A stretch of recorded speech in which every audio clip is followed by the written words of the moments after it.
So in this video, we're going to review the law of cosines and the law of sines, and we're going to put it all together because I know that can be a bit challenging. So we're just going to spend another day doing this, and then hopefully after this, you'll be good with this. So learning target, I can model and solve problems using the law of sines and the law of cosines. So I think the first thing that's important to understand is knowing when to use these. So here's your little picture for law of sines and cosines. Remember, the angles are capital letters, and then the sides across from the angles are lowercase letters. So we have the law of sines and the law of cosines. It's already written out for you. It's in your notes. When you want to use the law of sines, you're going to use them when you're given two angles and one side. Or you can use it when you're given two sides and one angle. Okay? So you can use the law of cosines when you have two sides, one angle. And then you can use the law of cosines, when you have three sides. The only difference, because I know that they both say two sides, one angle, you would use the law of sines when you have like a side, and the angle is not in between those. When you have a side, an angle in between, and a side, that's when you would use the law of cosines. Okay, so that's a little tricky. Just figuring out which one do I use. So this little sheet should help you. Okay, and then let's just see if we can do this. So we're going to find three different things. We're going to find AB, which is a side length. We're going to find AC, another side length. And we're going to find angle B. So I'm just going to label these. Let's call this one X. We'll call this one Y. And we'll call this one Z. So I'm going to do three different colors so we know what we're finding. Okay, so for side length AB, let's do that one first. We only have one side measure, but we have two angles, and the side is not between the two angles. So when you have two angles and one side, you're going to use the law of sines. Okay, so for finding X, I'm going to use the law of sines. So I'm going to go ahead and set it up, just like we did in the previous lessons. The sine of 31 divided by the side length across from it equals the sine of 36 divided by the side length across from it. And now I'm going to cross multiply. If you've forgotten how to do this, you can go back and watch those previous videos.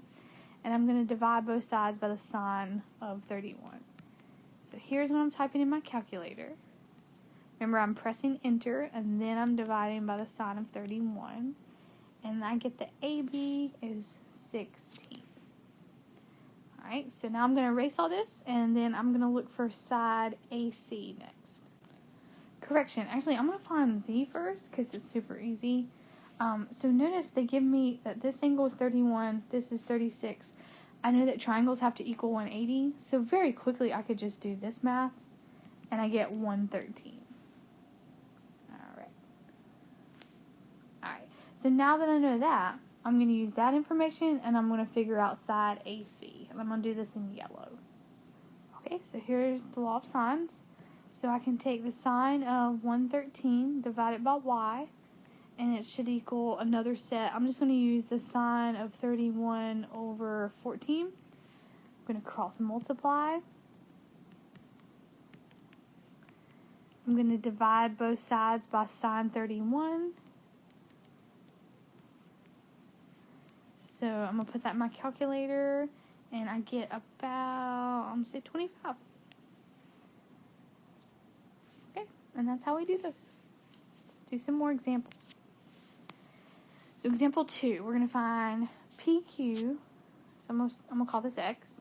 We're going to find angle P, I'll call that Y. And then we're going to find angle Q, I'm going to call that Z. Okay. So I want you to think about, what are you going to be using? Are you going to be using law of sines or law of cosines? So notice, we have two sides and the angle in between. When you have two sides and the angle in between, you're going to use law of cosines. So that's how I know to use the law of cosines. Alright, and now law of cosines states that x squared, and I'm going to do this in blue, equals the other 2 squared, but minus 2 times the other side lengths times the cosine of 87. Remember that when you do this, that's what x squared equals. So put that in my calculator, I get this. And now I'm going to take the square root of both sides. So approximately 32. Okay. So at this point, I'm going to use the law of sines again, just because I think it's easier. And I'm going to work on finding y first. So here's the law of sines. If I take the sine of y divided by the side length across, it should equal, I'll have to do the sine of 87 over 32. I'm going to cross multiply.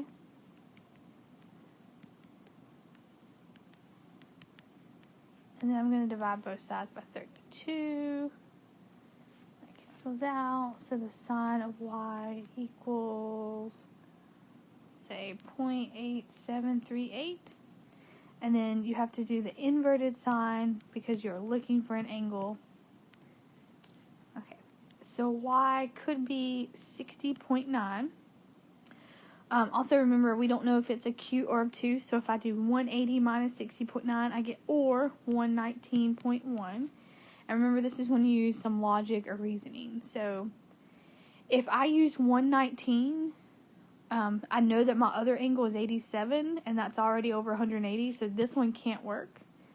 So y, or angle P, is going to have to be 60.9 degrees. And then just using the theorem that we know all triangles equal 180, 180 minus 87 minus 60.9, I'm going to round that to 32.1. So that's how we do that one. Okay. So example 3 doesn't give you a picture, so the first thing I want you to do is pause the video and draw a picture. So try that in 1, 2, 3. Okay, so here's my picture. I'm looking for all 3 angles. Okay, so think about, if you have 3 side lengths, what theorem do you use? And whenever you have 3 side lengths, you definitely use the law of cosines. So I'm going to be using the law of cosines to do this problem. And really, you just pick one to start with. So, I don't know. Let's see. We'll call this x, this y, and this z. Alright, so I'm just going to find x first. So 14 squared, equals the other 2 squared minus 2 times the other side times the cosine of x. So I'm going to put all of this in my calculator. Alright, now I'm going to move 360 to the other side. I'm going to divide both sides by negative 216. And then I have to do inverted cosine because I'm looking for an angle. That is 40.6. So now I have angle D. And I'm just going to do some more math until I come up with angle E and angle F. And then I think the easiest thing to do is to use the law of cosine. So next I'm going to find angle, I don't know, E. So let's do y next. Okay, so the sine of y divided by 18 has to equal the sine of 40.6 divided by 14. I'm going to cross multiply. I'm going to divide both sides by 14.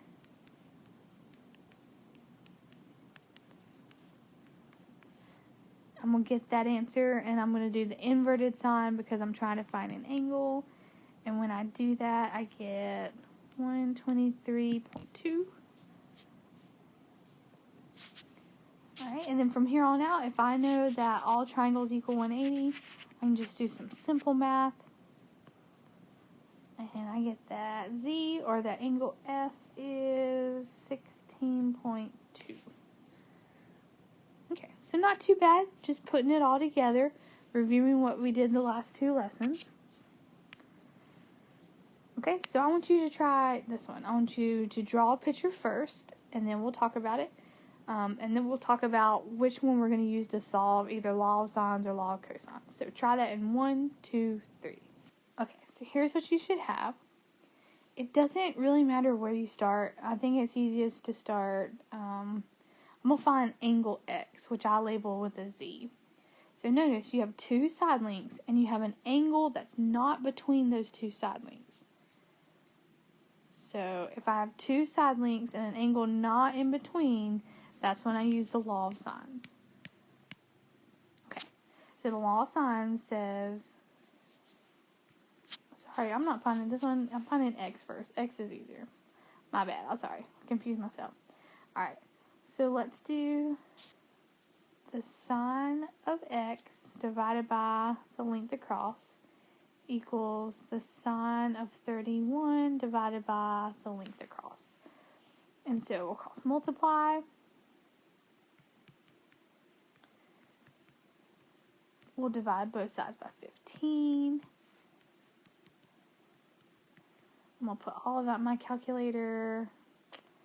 I'm going to call that 0.3090. I'm going to have to do inverted sine because I'm looking for an angle. And I get 18. Remember, if I do 180 minus 18, it could be 162. However, I know that one of my angles is 31. So 31 and 62 are already over 180. It can't be that.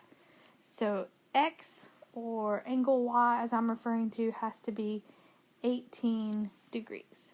Alright, so let me erase that. Next I'm going to find Y. Okay, and I think that since we know that this is 18 degrees, it's kind of easier to use the law of cosine, so that's what I'm going to do. So y squared equals the other 2 squared minus 2 times the other 2 cosine, and right, so I need the angle that's right across from y, that's Z. But remember that we know that triangles equal 180, and we know that the other 2 angles are 31 and 18. So very quickly I can come up with 131 degrees, which makes this 131. So now I'm going to put all that in my calculator and get this. And then make sure you take the square root of both sides. So 22. Alright. So a little confusing. When do you switch law? You just kind of have to practice it. And then figuring out where to start, because some places are easier than others. All that good stuff. Remembering that triangles equal 180. Stuff like that. Alright, not too bad. Okay, let's do nobody's favorite. Word problems. Okay. First thing I want you to do is see if you can draw this picture. It's a little tough. So just take a minute, pause the video. If you can't do it, push play. It's cool. We'll talk about it. Try it in 1, 2, 3. So the first thing it tells me is that Cincinnati, Ohio is 540 miles due east of Kansas City, Missouri. So that's how I do this. Next thing it says, the bearing from Kansas City to Nashville is south 64 degrees. I'm going to kind of do like this. Remember that a bearing is the acute angle. So 64 would be right here. Okay. And I know, I don't know if you can see this, but it's making a right angle. So that means inside the triangle is actually going to be 26 degrees. Okay, the next thing it says, the bearing from Cincinnati to Nashville is southwest 29 degrees. So kind of the same thing. If you imagine like a line like this, the bearing would be right here. This is a right angle. So 90 minus 29, so inside would be 61 degrees. Alright, so that's hard. I'll give you that. Okay, So it wants me to find the distance from Kansas City to Nashville. So this is Nashville, and I want to find X right here. So I'm going to redraw this picture so it's a little bit easier to understand. Okay, so really this is a simplified version of the picture. Also, remember, all triangles equal 180 degrees. So I already know that this angle down here is 93 because they all three have to give me 180 degrees. So I'm trying to find X. I have three angles. I have one side. I'm definitely going to use the law of sines. I'm going to set it up. So the sine of 93 divided by 540 equals the sine of 61 divided by X. Then I'm going to cross multiply.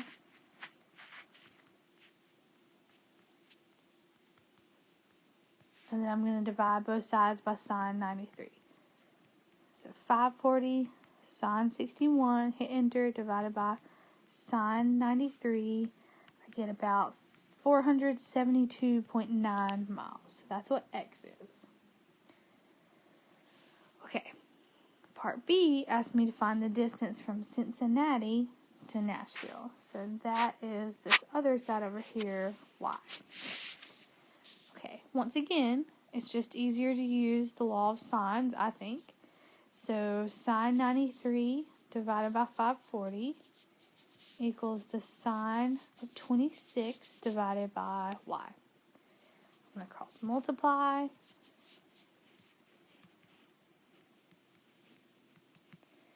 I'm going to divide both sides by sine 93. It gets rid of that.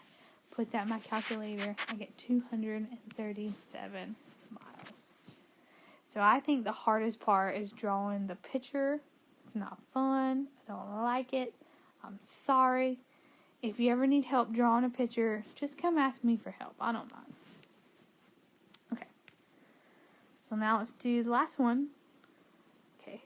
So I want you to practice seeing if you can draw it. Alright, so leaving from the same port, ship A sails 8 miles at a bearing of north 45 degrees west. And ship B sails 14 miles at a bearing of south 7 degrees west. To the nearest tenth of a mile, how far is ship A from ship B? Alright, so you take just pause the video, take as much time as you need, see if you can draw the picture. If not, you can push play and I'll walk you through it. So 1, 2, 3. So here's my port. Ship A sails north 45 degrees west. So northwest is kind of going in this direction. If I'm talking about a bearing, that's 45 right here. Okay. Ship B sails 14 miles at a bearing of southwest, which kind of goes this way. Alright, so 70 right here. We know that all three of these angles have to give us 180. So just by doing simple math, I figure out that this angle in here is 65 degrees. That's going to be very important. I'm trying to figure out how far ship A is to ship B. So I'm looking for this distance right here. Other thing that I know is that this ship has went 8 miles and that this ship has went 14 miles. Okay, so I have, let me erase this and this. Alright, I have two side links. I have an angle in between, so that means I use law of cosines. So I'm going to set that up really quickly.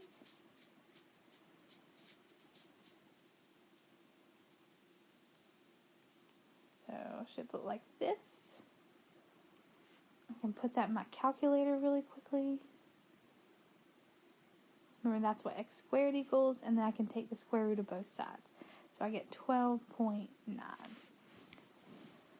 Okay, we're going to skip part B, just because I don't care. You're in Math 4, you're not in Pre-Cal. I don't think it's that relevant, as long as you know how to use the law of sines and law of cosines. If you are going into the Naval Academy, then come back and see me, and we can talk about it. Alright, so let me know if you have any questions.